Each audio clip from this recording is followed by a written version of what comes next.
Hello guys! Welcome back sa Paring MTV.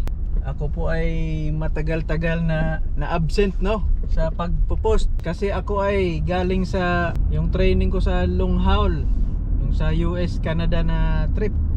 Ang training ko ay umabot ng 8 days, pang 8 day ngayon. Umalis ako dito sa Mississauga last week Tuesday 6 o'clock ng umaga, tapos kararating lang namin kanina mga 6 o'clock ng gabi. Ngayon ay 8:23 na. Nag highway training, highway driving, long haul, US, Canada. Kasi po yan ay part sa training ko. At first, 'di ba, yung yard work, yung backing, 'di ba? Tapos pangalawa is yung city driving, yung mga city routes. Tapos yung pangatlo, highway driving. Ito yung part na parang magtagal ako, may 5 weeks ako na allocation. So pang first week ko to, actually hindi lang first week, sumobra nga naging 8 days. Ang trip ko ay from last week Tuesday, galing dito sa Mississauga. Ang load namin ay sa Michigan namin dinrap. Ang experience ko na papunta doon is first is yung border crossing sa Ambassador Bridge kami tumawid sa Windsor. So na-experience ko paano pag border crossing. So before mag-cross, pag truck driver dapat clear lahat ang mga papeles sa load. Kailangan pag mag-cross ka papunta ng US, yung ACE cover sheet. Kasi sa amin, sa cellphone na lang ang pag-process sa customs documents. I-picturean lang namin yung bill of lading, tapos lagyan namin ng sticker dun sa yung PARS ba yun? PAPS? Di ako sure, hindi ko pa na kuan masyado, na nalilito pa ako sa PARS or PAPS. But anyway, yung bill of lading, picturean namin, tapos i-upload namin doon sa office namin, tapos mag-reply sila within 30 minutes, tapos ma-clear na. Kailangan may 3 green check. So once ma-3 green check na pala, so pwede nang tumawid sa border. Yun nga, sa border na experience ko, madali lang. Passport, tapos yung ACE cover sheet. Yun nga, tinatanong kung saan papunta, saan ka nakatira, saan papunta ang load mo, tapos may reload ka ba, ganyan. Yun nga guys, after sa Michigan, nag-live unload kami doon, tapos nag-live load kami. Papunta naman ng, yung load namin is papunta ng Winnipeg, pero actually yung final destination na load na yun is para pa Calgary. So yun nga guys, from Michigan, nadaanan ko yung Chicago, Indiana, yung sa lugar ni, yung kay George Floyd sa Minneapolis, nadaanan ko yun. Tapos Wisconsin, North Dakota. After sa North Dakota, tumawid kami ng border doon sa yung sa Pembina, Emerson. Ang kuanon is Winnipeg na. So ang layo kong narating, 2 loads lang from dito sa Michigan, tapos Michigan to Winnipeg, 2 loads lang. Pagdating sa Winnipeg, dumating kami ng Thursday night. Tapos nung Friday, nag-regional route kami doon. Nagpunta kami ng Dauphin at saka Brandon, Manitoba. Weekend, Friday, Saturday, nag-hotel po ako doon kasi yung trainer ko taga Winnipeg siya, nag-reset na siya. So hindi ako makatulog sa truck niya. So hinotel nila ako. Kaya na-standby ako ng 2 days sa Winnipeg, nasa hotel. Tapos ang kagandahan pa guys, doon sa Winnipeg, kami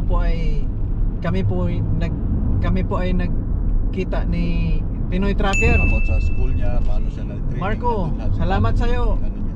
Bye Marco, shout out sa'yo. Tapos kay Erwin, kasama ko sa Bison.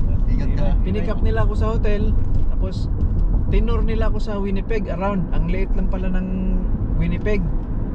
hindi siya pareho dito sa Toronto noon na talagang sobrang laki.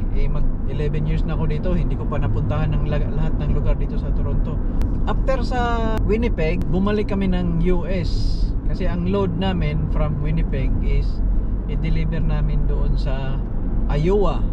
From Iowa, nag-pick up kami doon sa Fort Dodge, Iowa, sa Nestle.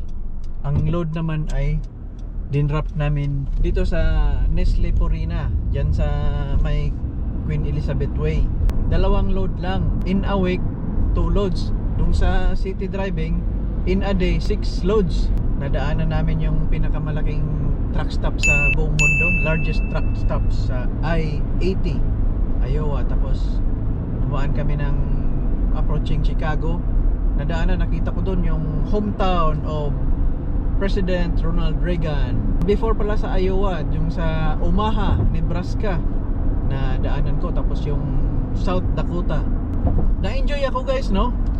Nung plano ko palang mag-driving, yung mag-aral sa truck driving, yun ang in-expect ko na makapag travel, no? So kasi yun talaga ang na-enjoy ako sa pagta-travel eh. Kaya parang natupad yung mga in-expect ko. 8 days pa lang akong nakapag-travel pero ang dami ng lugar na daanan ko. So na-enjoy ako sa view sa North Dakota. Ang kuan nila doon mostly is agricultural. Ang lawak ng mga plantation, parang farm. So, parang kung sa atin pa yung mga rice field, ang lawak, plain lang, lapad talaga, lawak. Tapos sa may bandang Iowa, ang daming windmill. Tapos may mga nadaanan akong bakahan. Ang ganda ng mga views. So while everyday inuubos ko yung driving time na 11 hours. Naubos na lang ang 11 hours, hindi ako pagod, no? So yung instructor ko tinatanong, "Oh Marlon, are you tired? Are you feeling sleepy?" Everyday talagang good ako. Salamat naman kay Lord, no? Binigyan ako ng lakas. Tinitingnan nila yung stamina, yung parang kasi yung ibang student daw, yung ibang tinitrain, after 3 hours or 4 hours pag driving, na inaantok na, sleepy na, gumaganyan na, tapos yung nag-swerve na yung kwan daw, yung truck. Mula day 1 hanggang today, inuubos ko talaga ang driving time. 11 hours sa USA. Dito sa Canada 13 hours, pero hindi ako nakapag 13 hours kasi sa most on US ang driving ko, kaya 11 hours lang. Salamat naman, no, na safe kaming naka-uwi dito. Ako lahat ng driving guys, ang instructor talagang kuan lang siya, pasahero lang. Tapos medyo may GPS, pero may times na pinapatay niya. Magkuan lang siya ng instruction na Marlon, ito, papunta tayo ng Indiana, follow mo lang yung I-80 East. Tapos from I-80 East tayo ng I-94 ba yun? Tinitest nila yung mga reading mo sa signs sa highway. So yung mga signs kasi ang dami, nakakalito, no? Pero focus ka lang. Focus lang ako. Kahit na maraming mga signage, yung mga exit. Alam mo naman sa Amerika, ang daming mga signage, kulay green. Hindi ako naligaw, na papalo ko pa rin yung gusto niyang madaanan namin. Sa akin naman, hindi ako worried, no, kasi syempre ayaw din niya na maligaw kami, no, kasi pag maligaw, pag ma-miss mo yung pag enter ka ng exit, syempre malaking oras yun na delay. So alam ko yan na gusto rin niya na, ayaw rin niya na maligaw, no. So kung siguro mag-attempt ako na mag-exit sa maling daan, siyempre sabihan niya siguro ako, pero hindi ako umabot sa ganun na nag-attempt ako na dumaan sa maling exit. So yun, so far, so na-experience ko yung matulog sa truck, yung sa truck stop, sa labs kami natutulog kasi may shower. Platinum member kasi yung instructor ko, kasi bawat fuel may mga points siya na kukuha. So naiipon na. So libre na yung mga shower niya, tapos yung mga drinks. Ang sarap ng tulog kasi whole day ako nag-drive, 11 hours. talagang yung hindi ko feeling na pagod, pero yung katawan ko siguro pagod. Kaya pag sa gabi talagang tulog ako straight. Hindi yung katulad sa nung experience ko sa Nova Scotia, yung vlog ko na first trip na team driving, na hindi talaga ako makatulog kasi tumatakbo ang sasakyan. Yung sa training ko ngayon, talagang part, tulog kami pareho. Kung maubos ang oras ko, wala na kasi bawal mag-drive ang instructor. Ang ligo ko is every other day. Hindi ako makapagligo ng everyday, pero ayos lang, okay lang. Maganda no, first set pa na highway driving ko kasi may second set pa, may second week pa kasi may 5 weeks pa ako na balance doon sa 13 weeks na total training. First week pa ngayon, second week ewan ko kung kailan kasi parang papahingain ako ngayong week na to. Tuesday na ngayon, Wednesday, Thursday, Friday pahinga siguro ako. Tapos next week another round of naman US, Canada. Pero ang ine-expect ko is yung sa Highway 17, yung papunta ng Winnipeg na galing dito sa Mississauga via Ontario. Kasi yung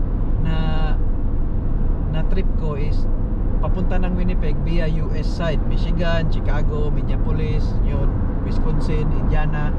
So ngayon naman parang yung sa via Highway 17 lang. So yung buong 2 days na trip papunta ng Winnipeg, point A, point B. So for 8 days no, malaking manabela ang hinahawakan ko. Tapos ngayon parang naninibago ako, ang liit na sasakyan.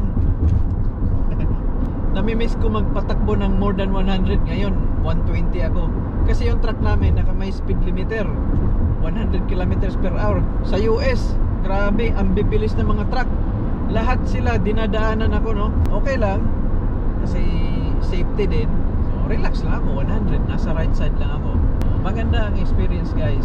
Para sa mga nagbabalak dyan na magiging driver ng truck driving, so gusto mo pumasok sa school, so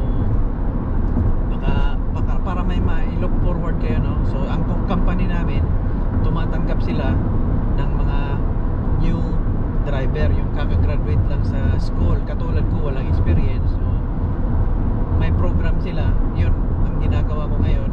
So 13 weeks program na talagang step by step i-train ka nila para after 13 weeks ikaw ay pakawala na. So after 13 weeks pakawala na daw ako, single driver na. So yun lang guys, ma-share ko ngayon no, sa first set ko of Canada US long haul driving. So thank you very much sa pagpapanood. Keep safe, God bless, keep on trucking, and see you in my next video.